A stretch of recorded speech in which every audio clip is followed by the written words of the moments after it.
went straight to the OR after passing the NCLEX. It was exciting, but there was so much I had to learn.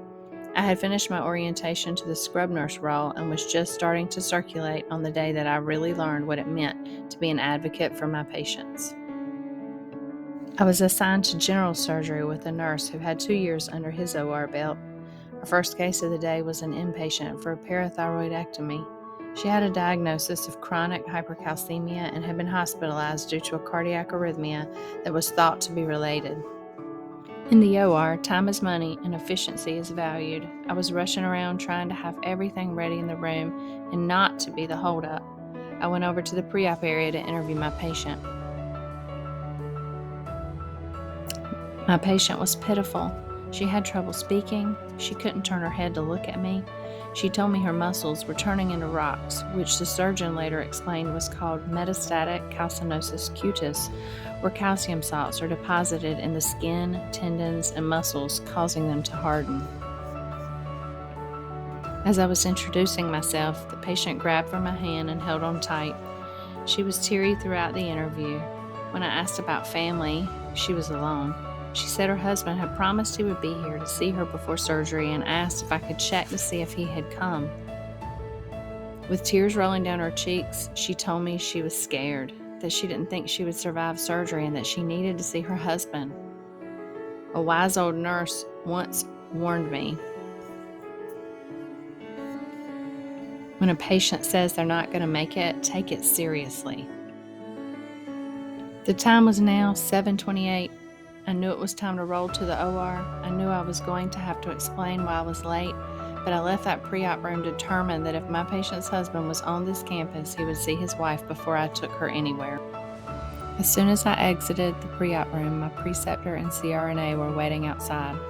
My CRNA asked if we were ready to roll, and I explained the situation and that I needed a minute to call the floor. My preceptor rolled his eyes and said, "You do realize she won't remember whether she saw him or not, right? Once the first ed hits, she'll lose the last 10 minutes. I insisted that he just give me a minute, and he mumbled, "Whatever, but this one's on you." I called the floor and got my patient's nurse right away. She said she was glad I had called and that the CNA was on her way down to the surgery department with the husband. He moves a little slow, but they should be there shortly. I hurried back to pre-op to let my patient know that her husband was on his way to her and that we would wait so that she could see him before she went back to surgery. Again, she teared up and she thanked me. As I was opening the door to leave, the patient's husband was walking in. Her face lit up, and I told them I would give them a few minutes of privacy, then stepped outside.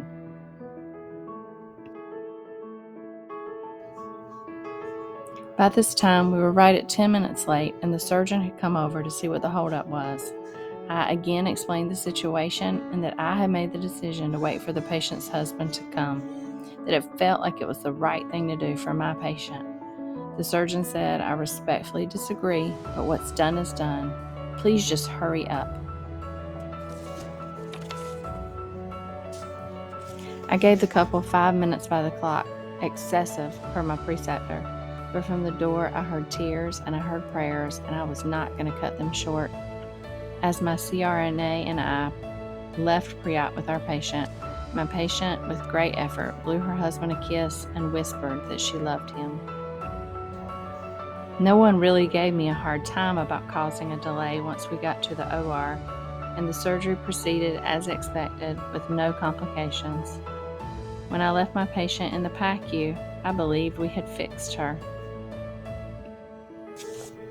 During our next case, I got a phone call from the PACU nurse that they needed the surgeon right away, that his first patient was not doing well, and they had called a rapid response on her.